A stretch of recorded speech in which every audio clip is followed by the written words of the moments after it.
DJ मिंगा नाचे छई suit boot pin गे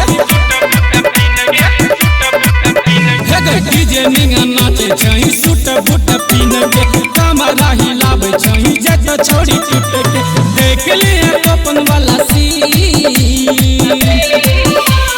माजी जी के हे गे माजी जी के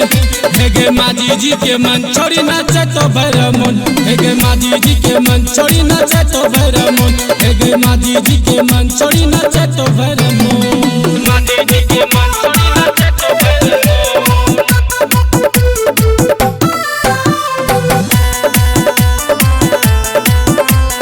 माजी जी के मन छोड़ी नाचे तो भरमुन हमरा के ऐसन छौरा तोरा के मिलतौ तब जाई के कमर टूटतौ हमरा के ऐसन छौरा तोरा के मिलतौ तब जाई के कमर टूटतौ देख लिए हमर वाला सी माजी जी के हे गे माजी जी के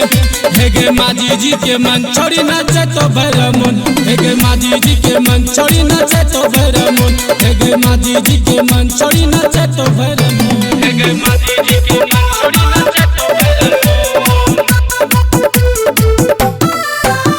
हे माजी जी के मन छोड़ी नाचे तो भरमुन हे गे माजी जी के मन छोड़ी नाचे तो भरमुन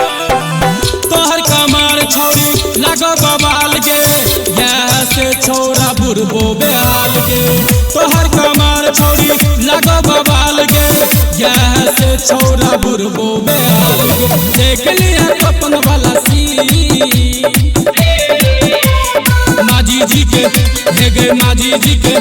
हे गे माजी जी के मन छोड़ी नाचे तो भरमुन हे गे माजी जी के मन छोड़ी नाचे तो भरमुन हे गे माजी जी के मन छोड़ी नाचे तो भरमुन